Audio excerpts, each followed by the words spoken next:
যেটুকুতে পরিপূর্ণতার প্রাপ্তি ঘটে সেইটুকু অনুভূতির বশেই চুম্বন এঁকেছি তোর কপালে। কথাটার অর্থ অজানা নয় জ্যোতির কাছে, তাই অর্থটা বুঝতে দেরিও হলো না। মুহূর্তেই বুকের ভেতরে অদ্ভুত রকমের অস্থিরতা টের পেল। লজ্জায় লালাভ রঙের আরক্ত হয়ে উঠল তার কৃষ্ণবর্ণীয় মুখ।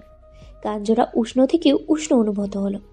বাক্যটা বলার সময় প্রতিটা শব্দে শব্দে তার কপালে বারংবার যেন মেহেরাজের ঠোঁট ছুঁয়ে গেল বুকের ভিতরে। তখন বারংবার যেন ঝড় উঠল।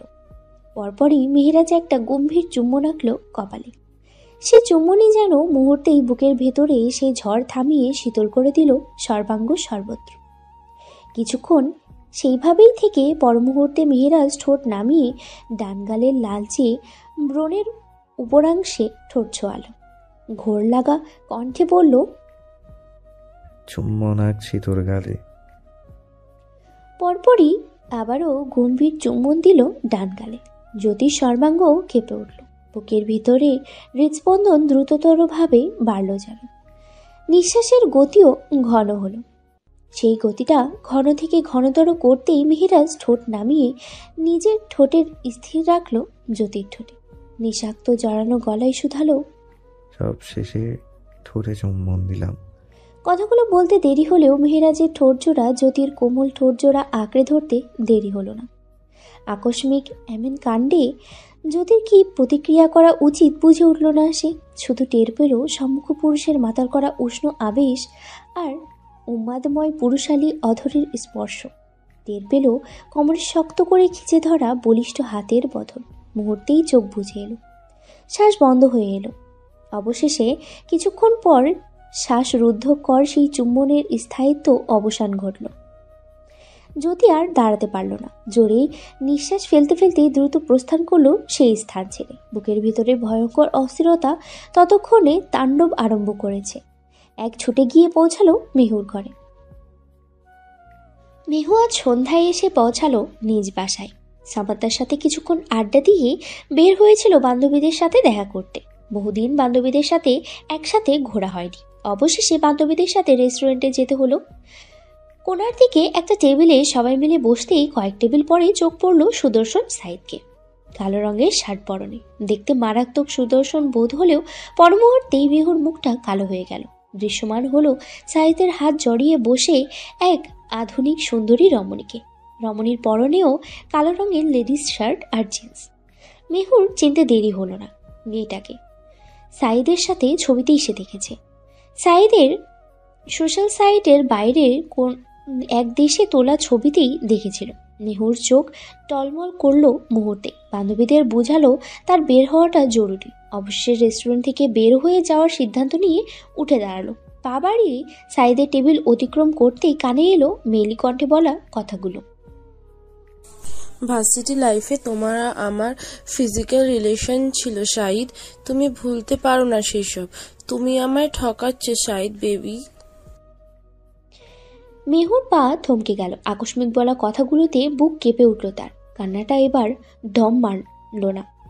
মুহূর্তেই ঝরে পড়ল গাল বেয়ে। পাশ ফিরে সাইদের দিকে তাকাতেই চোখ পড়ল সাইদের শক্ত চোয়াল আর রাগান্বিত চাহনি। মেয়েটার হাত জড়িয়ে দাঁতের দাঁত চেপে কিছু বলতে যাবে, ঠিক তখনই চোখে পড়ল মেহুর অশ্রু মিশ্রিত চাহনি।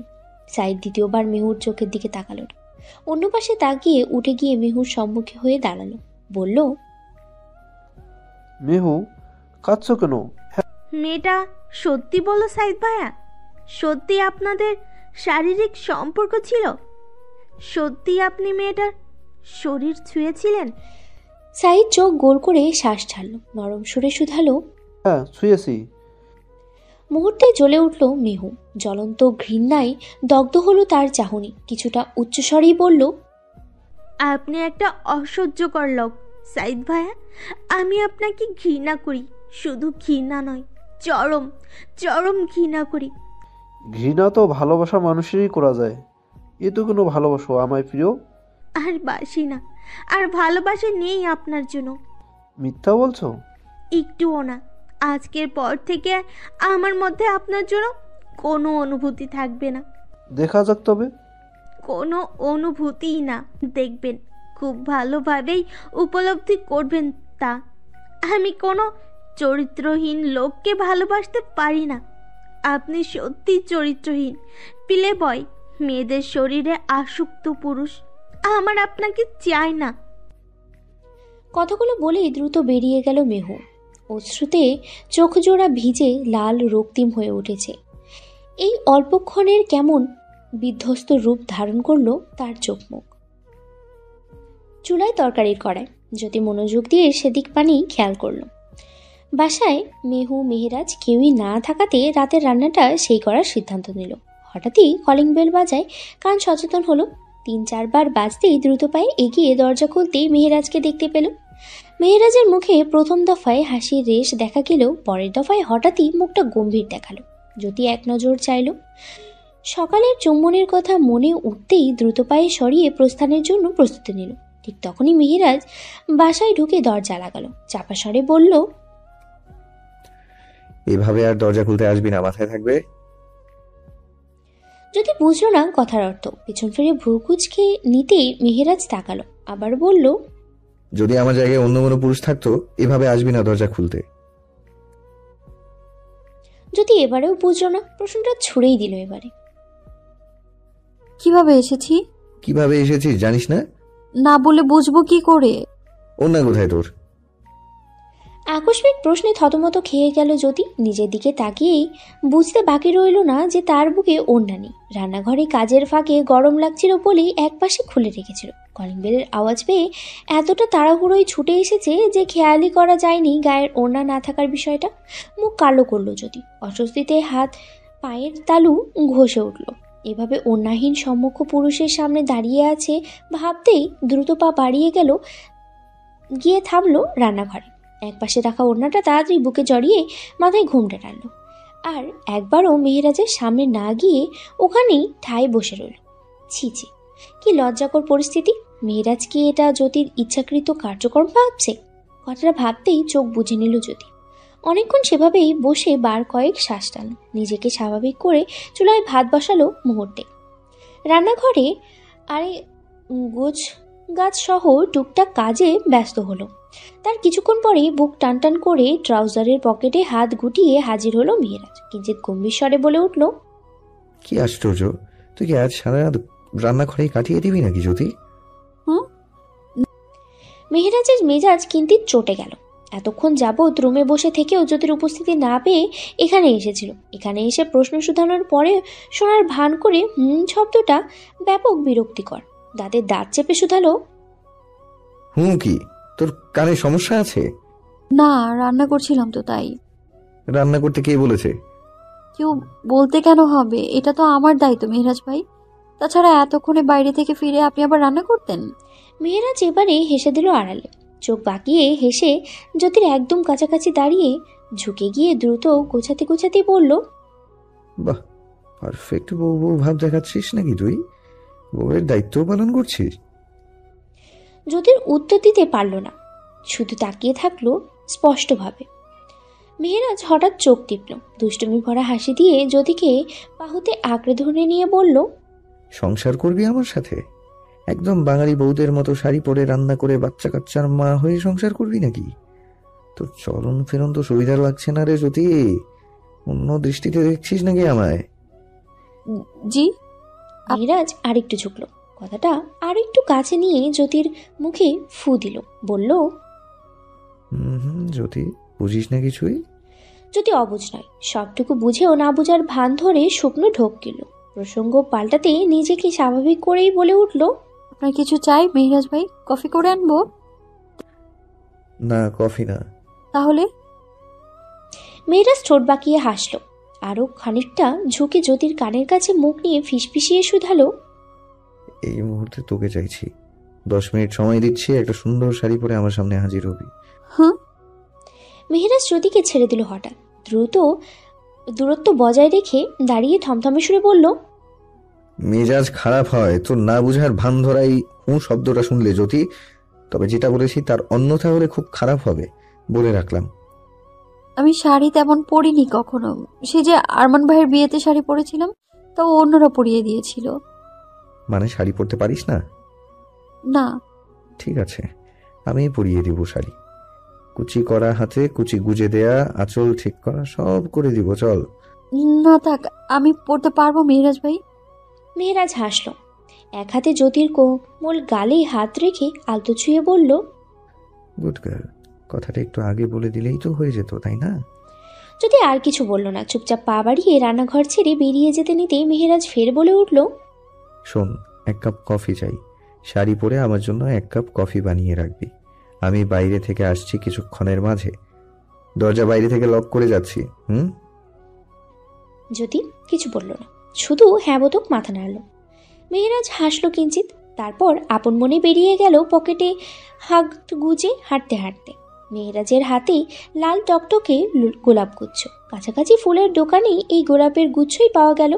তা নিয়ে দ্রুত বাসায় ফিরে এলো। একবার রুমে গিয়ে ঘুরপাক খেয়ে কোথাও জ্যোতিকে না দেখতে পেয়ে ভ্রু কুচকাল। দুপা বাড়িয়ে এবার রান্নাঘরের সম্মুখে দাঁড়ালো। মুহূর্তেই চোখে পড়ল কৃষ্ণবর্ণীয় জ্যোতির শাড়ির পরিণত রূপ। লাল টকটকে শাড়িতে সত্যি অপরূপ বোধ হলো, যেন রাঙা ঘরণী তার। আঁচলের এক কোণে কোমরে গুজে আছে সে, চুলগুলো খোপা করা। চুলাই অত্যন্ত মনোযোগ সহকারে কোনো কিছু করতে ব্যস্ত সে। মেহরাজ মনে মনে হাসল কিঞ্চিত। অপলক তাকিয়ে থেকে পা বাড়ালো ধীরে ধীরে।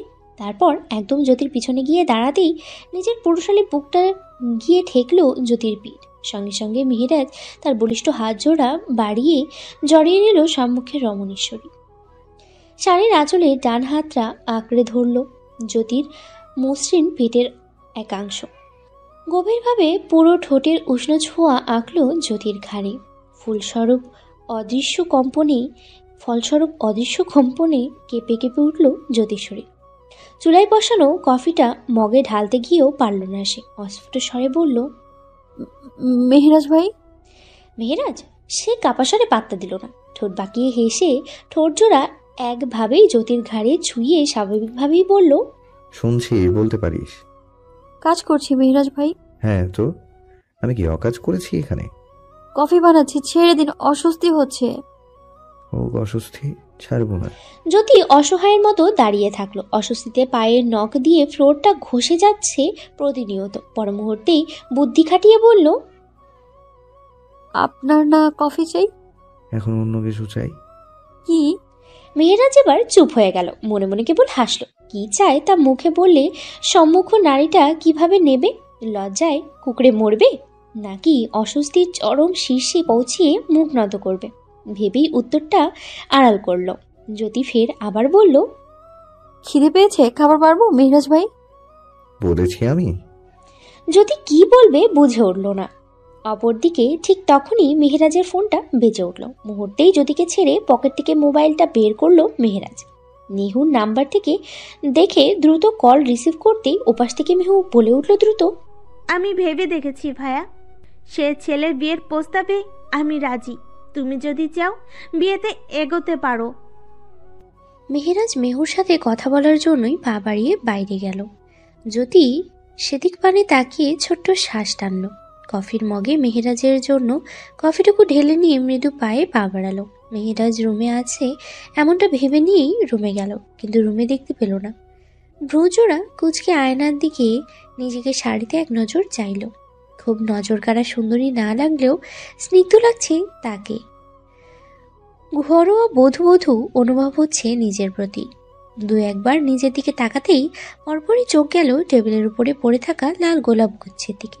অবাক হয়ে সেদিকে গিয়ে গোলাপগুলো ছুঁয়ে দেখার জন্য হাত বাড়াতেই মেয়েরাজ ছিনিয়ে নিল তা। কপাল কুচকে বলল, কি আশ্চর্য, বাচ্চা নাকি তুই? অন্যের জিনিসে অনুমতি না নিয়ে হাত দিচ্ছিস কেন? যদি বোকা বোকা চোখে তাকালো। অপমানে মুখ থমথমে হয়ে উঠল যেন। থমকালো সুরেই বলল, চুরি করতাম না তো, আমি দেখছিলামই তো শুধু। অন্য কারোর জিনিস দেখবি বা কেন? এগুলো কি তোর জন্য এনেছি? সামান্তাপুর জন্য এনেছেন? কথাটা অন্যমনস্ক হয়ে পড়ে ফেলেই ইতস্ত বোধ করলো জ্যোতি। অন্যের ব্যক্তিগত বিষয়বস্তু নিয়ে আগ্রহ কখনো দেখানোর বোধ হয়নি। অপর ব্যক্তিটা পছন্দ না করতেও পারে। এভাবে প্রশ্ন ছোড়াটা বোধ হয় উচিত হয়নি ভেবে নিয়েই বলে উঠল, এভাবে বলতে চাইনি আসলে, সরি। সামান্তাপুর জন্য আপনি ফুল আনতেই পারেন। ওনার জন্য আনা ফুলগুলো হাত বাড়িয়ে দেখতে যাওয়ার জন্য দুঃখিত আমি। অন্যের জন্য রাখা জিনিসে হাত দেওয়া উচিত না, দাদি শিখিয়েছেন আমায়। প্রচুর বকবক করিস, এদিকে আয়। শেষের বাক্যটা নরম শোনালো। জ্যোতি ভ্রু কুচকে নিল, দুপা বাড়িয়ে অল্প এগিয়ে দাঁড়ালো মেহেরাজের সামনে, বলল, বলুন। এটাকে কাছে আসে বলে? কাছে আয়। জ্যোতি আর এক পাও এগিয়ে গেল না, যেখানে দাঁড়িয়েছিল সেখানেতেই দাঁড়িয়ে রইল। ছোট ছোট চোখ করে চেয়ে দেখলো মেহেরাজের দিকে। মেহেরাজ সে দৃষ্টিতে দৃষ্টি মিলিয়েই ভ্রু নাচিয়ে জিজ্ঞেস করলো, আমি কাছে টেনে আনবো? কতটুকু মুখ দিয়ে জিজ্ঞেস করে অনুমতি চাইলেও অনুমতি নেওয়ার প্রয়োজন বোধ করলো না মেহেরাজ। জ্যোতির নরম হাতটায় এক টান দিয়ে নিজের সম্মুখে একদম কাছে দাঁড় করালো। গোলাপ গুচ্ছ থেকে একটা লাল টকটকে গোলাপ হাতে নিয়ে অন্য হাতে জ্যোতির খোপা বাঁধা চুলে মুহূর্তেই ছড়িয়ে দিল। খোলা চুলগুলো এলোমেলো করে পিঠে পড়তেই চমৎকার হাসলো মেহেরাজ। মোহনীয় নজরে তাকিয়ে সাবধানে একটা গোলাপ গুজে দিল জ্যোতির কানের পেছনে, শুধালো, পারফেক্ট। এবার জ্যোতি চোখ তুলে তাকিয়ে থাকলো শুধু। মেহেরাজ হেসে বাকি গোলাপগুলো জ্যোতির কোমল হাতে চেপে দিয়ে জ্যোতির কপালে পুরুষালী ঠোঁট ছোঁয়ালো। উষ্ণ স্পর্শে দৃঢ় চুম্বনেকে ফিসফিসিয়ে বলল, ফুলগুলো মেহেরাজের অর্ধাঙ্গিনী, এক এবং একমাত্র স্ত্রী আর সম্মুখে দাঁড়িয়ে থাকা শাড়ি পরিহিত স্নিগ্ধময়ী রমণীকেই প্রদান করলাম। গ্রহণ করুন মিসেস জ্যোতি। আপাতত শুদ্ধতম সূচনার প্রথম সাক্ষী হোক এই লাল গোলাপি। কথাগুলো বলেই ঠোঁট টিপে দুষ্টুমি মাখা হাসি হাসলো মেহেরাজ। আরো একবার গভীর চুম্বন আঁকলো জ্যোতির কপালে। পর মুহূর্তেই মুখ সরিয়ে জ্যোতির দিকে একটু ঝুঁকে ঠোঁট গোল করে ফু দিল তার মুখে। মুহূর্তেই জ্যোতির কপালে পড়া ছোট ছোট চোলগুলো নড়ল। জ্যোতি জিহ্বা দিয়ে ঠোঁট ভেজালো, আকস্মিক জিজ্ঞেস করলো, ফুলগুলো সামান্তাপুর জন্যই যদি আনেন তাহলে আমায় দেওয়ার মানে কি মেহরাজ ভাই? হাত বাড়িয়েছিলাম বলে কি নেয়ার জন্য ইচ্ছে ছিল নাকি আমার? সুন্দর মন চটিয়ে দিবি না এই মুহূর্তে। তুই আজ তো একটা বোকা জ্যোতি, তোকে আমি এতটাও বুদ্ধিহীন ভাবতাম না। কেন? মেহেরাজ হতাশ হলো। ইচ্ছে হলে সম্মুখে থাকা মেয়েটাকে এক চড় দিয়ে সব দাঁত ফেলে দিতে পারে। এই বাসায় সে ব্যতীত অন্য কোনো মেয়ে আছে? তাহলে এই বাসায় আর কার জন্য আনবে ফুল, এইটুকু বোঝারও ক্ষমতা নেই। গর্ধব একটা। সামান্তা থাকে দূর শহরে সামান্তার জন্য এই সতেজ ফুল কিনে সে কি বাসি ফুল নিয়ে যাবে? দাঁতের দাঁত চেপে পুনরায় শুধালো, এই বাসায় আমি আর তুই ব্যতীত কেউ আছে? সামান্তাকে অন্য শহরে গিয়ে ফুল না কিনে দিয়ে এখান থেকে বাসি পচা ফুল নিয়ে যাব আমি? কি পরিমাণ গর্ধব তুই! যদি শুকনো ঢোক গিলল। ফুলগুলো তার জন্য, সত্যি তার জন্য? মন মস্তিষ্কে ঝংকার উঠল। এক পলকে মেহেরাজের দিকে তাকিয়ে থাকতে মেহেরাজ তার হাতে হাত রাখলো। দৃঢ়ভাবে কোমল হাত জোড়া আঁকড়ে ধরে শান্ত শীতল গলায় শুধালো, সাথে আয়। যদি পা বাড়িয়ে মেহেরাজের সাথে বেলকনিতে গেল। এক কোণে বসতেই মেহেরাজ আলতো স্বরে বলল, আমায় কতটুকু ভালোবাসিস জ্যোতি? যদি অবাক হলো এই প্রশ্নের বিনিময়ে কি উত্তর দেবে। এতটুকু ভালোবাসে সে? যদি উত্তর দিল না, চুপ করে বসে থেকে মেহেরাজের হাত নাড়ল। পুনরায় শান্ত গলায় শুধালো, সংকোচ হচ্ছে নাকি সংশয়? সংশয় সংকোচ পাশে রেখেই বলে ফেল। যদি এবারও কোনো উত্তর দিল না, মেহেরাজ শ্বাস টানলো এইবারে। কোমল হাত জোড়া আরেকটু দৃঢ়ভাবে নিজের হাতের মুঠোয় নিয়ে বলল, ওকে ফাইন, বলতে হবে না, আমি জানি সবটুকু। এবার তোর জানার সময় সবটুকু। মানে? প্রথমে সামান্তার বিষয়টা বলি। সামান্তার বর্তমানে একজন প্রেমিক আছে জ্যোতি। আমার জীবনে প্রথম নারী সে। এমনটা নয় যে আমার মন থেকে তার সবকিছুই মুছে গেছে। আমি আজও তাকে আমার জীবনের প্রথম নারী বলেই সম্বোধন করি। তবে এমনটাও নয় যে আমি তার মাঝে আটকে আছি। তাকে ভালোবেসেছিলাম বলেই হয়তো পুরোপুরি মুছে ফেলতে পারিনি। আমি তাকে সম্পর্ক থাকাকালীন যতটুকু সম্মান দিয়েছি এখনো ততটুকুই সম্মান দিই। সামান্তা সবসময় ছিল অনেকটা ইম্যাচিওর, অনেকটা তোর বিপরীত চরিত্র ওর। এই কারণেই মানিয়ে নিতে কষ্ট হয়েছে। ওকে ওর মামার বাসায় পাঠানোর পরও পাগলামো কমলো না। বাসায় ফিরে একই পাগলামি করেছিল। এদিকে আমার দ্বারাও সম্ভব ছিল না তার সাথে দ্বিতীয়বার জড়ানো, বলা যায় পরকীয়ায় জড়ানো। ঘরে স্ত্রী রেখে অন্য একজনের সাথে সম্পর্ক চালিয়ে যাব কাপুরুষের মতো, তেমন সাহস কিংবা রুচি কোনোটাই আমার ছিল না। তুই বাসা ছেড়ে চট্টগ্রামে আসার পূর্বে ছাদে আমাকে আর সামান্তাকে যখন হাত ছুঁয়ে কথা বলতে দেখেছিস, সেটাতে সত্যি কোনো প্রেমের ইঙ্গিত ছিল না। ততদিনে তার প্রতি আমার প্রেমের ইতি ঘটেছে। মনের কোণে অজান্তেই নতুন এক অদৃশ্য অনুভূতি জন্ম নিচ্ছিল।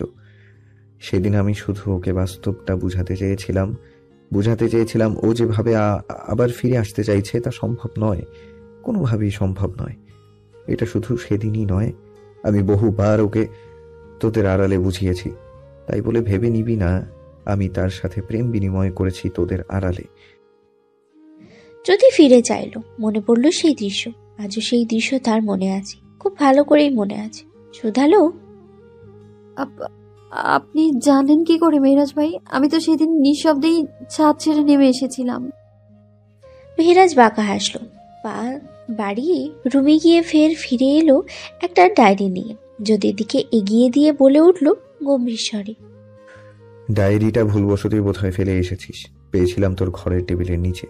এটা তোকেই ফেরত দিচ্ছি। অন্য জিনিস বেশি দিন বয়ে বেড়াতে দম বন্ধ লাগে আমার। অন্য জিনিসে অনুমতি ছাড়াই হাত দিয়েছেন, পড়েও নিয়েছেন, আর বয়ে বেড়াতেই দম বন্ধ লাগলো? পুরো ডায়েরি জুড়ে তো আমার দায়িত্ব নিয়েই লিখে গিয়েছিস। জীবনে প্রেম ভালোবাসা সম্বন্ধে কিছু জেনেছিস নাকি বুঝেছিস গর্ধ? আবার প্রথম ডায়েরিতে কিশোরী বয়সের সকল আবেগ অনুভূতি ঢেলে দিয়েছিল। কিছু না বুঝে না জেনেই কিশোরী বয়সেই ভালোবেসে ফেললো নাকি আমায়? জ্যোতি উত্তর দিল না, থম মেরে বসে থাকলো। মেহেরাজ ফের গম্ভীর কণ্ঠে বলে উঠল, বলেছিলাম না ভালোবাসা মানে জ্বলন্ত অগ্নিতে দগ্ধ হওয়া। আমাদের কাছে আলোর ফুলকিটা যতটুকু ভালো লাগা, আগুনের শিখায় পুড়ে দমবন্ধ হওয়াটাও ঠিক ততটুকু যাতনার, কষ্টের। আর সেই কষ্টটুকুকেই বলা হয় ভালোবাসা। জ্যোতি, ভালোবাসলে অপরজনের সুখ ভাগ করার আগে আমরা কষ্ট ভাগ করে নিতে চাই, কষ্টলোপে সমগ্র চেষ্টা চালিয়ে যাই। সদা সর্বদা আমরা তাকে উজ্জ্বল আলোর ফুলকানির ন্যায় দেখতে চাই, হাস্যোজ্জ্বল।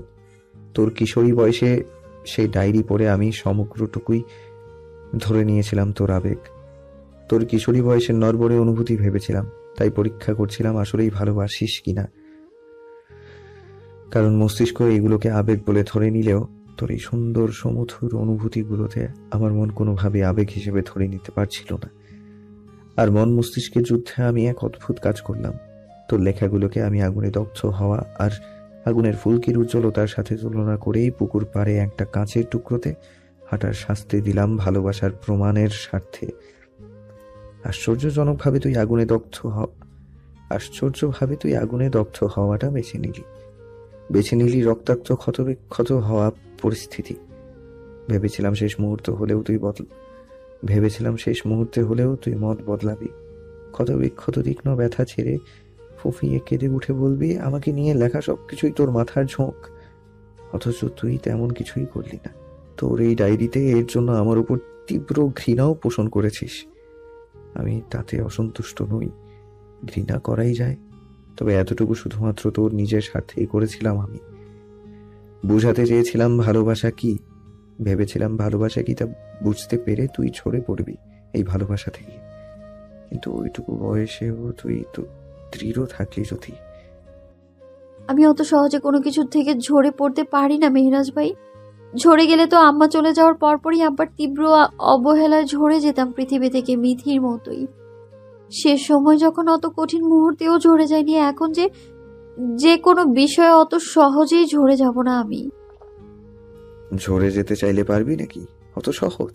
কঠিন না, তবে অসম্ভব। কেন? কারণ আমি মেহেরাজ আর তুই আমার বিয়ে করা বউ। বিয়ে করা বউই তো, এর বেশি তো কোনো পরিচয় নেই। মেহেরাজ বাঁকা হাসলো, ঝুঁকে গিয়ে জ্যোতির দিকে তাকিয়ে ভ্রু নাচালো, কানের কাছে মুখ নিয়েই জ্যোতিকে ভয়ার্থক লজ্জায় ফেলতে শুধালো, এর বেশি কি পরিচয় চাস? আমার বাচ্চা কাচ্চার মা হতে চাস? সুন্দর তো, বিয়ে করা বউ উইথ বাচ্চা কাচ্চার আম্মু, পরিচয়টা সুন্দর না? জ্যোতির কান হঠাৎ উষ্ণ হয়ে উঠল, গাল রক্তাক্ত হলো। সে মোটেও সেভাবে কিছু বোঝায়নি। জানতে চেয়েছিল বিয়ে কার, বইয়ের পাশাপাশি সে কি ভালোবাসার মানুষও হয়ে উঠতে পেরেছে। মেহেরাজ তা শুধালো না, সবটুকু বুঝেও সে জানালো না তার কতখানি ভালোবাসার মানুষ হয়ে উঠেছে জ্যোতি। কারণ সে মুখে বলা কথিত ভালোবাসায় বিশ্বাসী না, সে বিশ্বাসী ভালোবাসার উপস্থিতি জানান দেয়াতে। যত্ন করে আগলে নেওয়াটা ইত্যাদির মাঝেই বুঝিয়ে তুলতে যে সে কতখানি ভালোবাসে। এই এড়িয়ে গিয়ে সে কথাটা বলল না, বরং ভয়ঙ্কর সাংঘাতিক কিছু কথা শুনিয়ে মনে মনে আনন্দ লুটল। সম্মুখে জ্যোতির জড়সড় অবস্থা দেখে মুখ চেপে হাসলো, ঠোঁট বাঁকিয়ে চোখ টিপ দিয়ে বলে উঠল, মুখে বললেই তো পারতি যে তুই আমার বাচ্চা কাচ্চার আম্মু হতে চাস। আমি কি নিষেধ করতাম? নিঃস্বার্থে স্বেচ্ছায় তোকে হেল্প করতাম আম্মু হতে। দরকার পড়লে বছরই বাচ্চা। বাকিটুকু বলার আগেই জ্যোতি উঠে দাঁড়ালো। কান দিয়ে উষ্ণ ধোঁয়া বের হচ্ছে তার। লজ্জায় অস্বস্তিতে বুকের ভেতরে কেমন কেমন যেন করে উঠল। কথাগুলো ব্যাপক সাংঘাতিক লজ্জায় বোধ হলো তার কাছে। সত্যি বোধহয় কথাগুলো সাংঘাতিক লজ্জায়। জ্যোতি উঠে দাঁড়ালো ঠিক, কিন্তু পা বাড়িয়ে বেলকুনি পার হতে পারল না। তার আগেই টান পড়ল ডান হাতে। পেছন থেকে ফিচেল স্বরে বলে উঠল মেহেরাজ, কি হলো, বাচ্চার আম্মু হবি না? হাত ছাড়ুন মেহেরাজ ভাই, খাবার বাড়ছি, রাত হয়েছে, আসুন। মেহেরাজ হাত ছাড়ল না। জ্যোতিকে উল্টো ঘুরিয়ে নিজের সম্মুখে দাঁড় করালো। কোমর আঁকড়ে ধরে ঠোঁটের কোণে দুষ্টুমি মাখা হাসি নিয়ে বলল, তোর তো আমার বউ ছাড়াও অন্য কোনো সম্বোধন চাই, বললি না মাত্র? জ্যোতির অস্থির লাগলো। এমন একটা কথা আসলেই বলা উচিত হয়নি তার। কথাটার বিনিময়ে এই চরম বাক্যগুলো মেহেরাজ ফিরিয়ে দিবে জানলে সে কখনোই কথাটা বলতো না। মাথা দুই পাশে দুলিয়ে বলে উঠল, না, আমি তেমনটা বুঝাইনি। কেমনটা বুঝিয়েছিস তাহলে? যদি বুঝে উঠল না কি বলবে। করুণ চোখে মেহেরাজের দিকে তাকিয়ে ইতস্ত স্বরে বলল। বাকিটুকু বলার আগেই নরম ঠোঁতে তর্জনী আঙ্গুল ছোঁয়ালো মেহেরাজ। জড়ানো গলায় বলল, তোর প্রতি এই মুহূর্তে আমার বোন ফিলিংস আসছে না জ্যোতি। ভাই বলে ডাকবি না, বলে দিলাম। জ্যোতি বিনিময়ে উত্তর দিতে পারল না। থতমত খেয়ে বোকার মতো তাকালো। মেহেরাজ সেই দৃষ্টি দেখেই বাঁকা হাসলো। কিছুটা ঝুঁকে গিয়ে জ্যোতির কানের কাছে বলল, বউ ফিলিংস আসছে তোর প্রতি। আমার কিন্তু দোষ নেই জ্যোতি, সমস্ত দোষ তোর। কি দরকার ছিল শাড়ি পরে বউ হয়ে সামনে ঘুরপাক খাওয়ার? প্রয়োজন ছিল? এখন তোকে বউ তো ভেবে বসে কিছু করে ফেললে দোষ কার? জ্যোতি তৎক্ষণাৎ দুই পা পিছিয়ে দাঁড়ালো। কথাগুলোতেই নাকি কণ্ঠের মধ্যে কি জানি ছিল, যা মুহূর্তেই বুকের ভিতরে কম্পন উঠালো। অস্বাভাবিক হৃদস্পন্দন আর শ্বাস প্রশ্বাস টেনে অস্ফুট স্বরে বলল, শাড়ি চেঞ্জ করে নিয়েছি তাহলে। আসলেই কি তুই অতটা অবুঝ? কি বুঝাতে চাই, কি বুঝে? আচ্ছা, আসলেই কি তুই অতটা অবুঝ? কি বুঝাতে চাই, কি বুঝে থাকিস? জ্যোতি ছোট্ট শ্বাস টানলো। নিজেকে স্বাভাবিক করে প্রসঙ্গ পাল্টানোর উদ্দেশ্যে স্বাভাবিক গলায় শুধালো, খাবেন না? রাত হয়েছে তো। আপনার কফিটাও ঠান্ডা হয়ে বোধহয় বরফ হয়ে গিয়েছে। হয়ে যাক। মেহু আপুর সাথে কথা মেহেরাজ বুঝে ফেললো জ্যোতির উদ্দেশ্য। হাত দিয়ে জ্যোতির কোমর দৃঢ়ভাবে আঁকড়ে ধরে বলল, তুই যতটুকু পরিপক্ক ভাবতাম, এখন দেখছি ততটুকুই চতুর। প্রসঙ্গ পাল্টানোর চেষ্টা করছিস, কিন্তু আজ তো প্রসঙ্গ পাল্টাবে না, একেবারেই পাল্টাবে না। তোর সব চতুরতা ধরে ফেলেছি জ্যোতি। কতটুকু বলেই তৎক্ষণাৎ কোলে তুলল শাড়ি পরিহিতা জ্যোতিকে। এক হাত দিয়ে ঠেকলো উন্মুক্ত কোমরে। জ্যোতির মাথা দিয়ে ঠেকলো মেহেরাজের বুকে। মুহূর্তেই কুকড়ে গেল জ্যোতি। মুখ ফুটে উঠল ভীত সংস্কৃত লজ্জায় লালাব আভা। মেহেরাজ হাসল। রুমে পা বাড়াতে বাড়াতেই বলে উঠল, স্বাভাবিক বিষয়ে ভয় পাচ্ছিস? জ্যোতি চোখ বুঝল। এটা স্বাভাবিক বিষয়? শুধুই স্বাভাবিক বিষয়? জ্যোতির মস্তিষ্ক স্বাভাবিক বুঝলেও মন মানতে চাইল না তা। মন জানালো স্বাভাবিকতার মাধ্যমে অস্বাভাবিকতার আভাস। লজ্জায় নুইয়ে মরার ইঙ্গিত, উমাত্রার উন্মাদময় অস্থিরতা। মেহেরাজ এবারেও হাসল। রুমে এসে জ্যোতিকে বিছানায় বসিয়েই রুমের বাতি নিভিয়ে দিল। সহসা জ্যোতি কেঁপে উঠল। কাপা স্বরেই শুধালো, রাতের খাবার খাবেন না? এখনই আলো নিভিয়ে দিয়েছেন যে। মেহেরাজ নিঃশব্দে বসলো জ্যোতির পাশে। দু হাতে জ্যোতির কোমর চেপে নিজের দিকে ঘোরালো। তৎক্ষণাৎ ঘোর লাগানো গলায় বলে উঠল, আলো নিভিয়েছি কেন শুনবি? না। মেহেরাজ হাসল। নিজেদের মধ্যকার দূরত্ব ক্রমশ কমিয়ে আনলো। পুরুষালী হাত জোড়ার বন্ধনে সম্মুখ নারীটিকে জড়িয়ে নিয়েই নিজের পুরো ঠোঁট জোড়া ডুবিয়ে দিল জ্যোতির পাতলা মিহি ঠোঁটে। উষ্ণ আবেশে উষ্ণ নিঃশ্বাসে স্তব্ধ হলো জ্যোতি। হাত জোড়া খামচে ধরল শাড়ির একাংশ। হৃদস্পন্দন যেন থেমে উঠল কিছুক্ষণ। অবশেষে পুরুষালী ঠোঁটের উন্মাদনা থেকে ছাড় পেতেই জোরে জোরে শ্বাস টান। লজ্জায় আরক্ত হয়ে সরে যেতে চাইলেও মেহরাজ ফের জড়িয়ে নিল।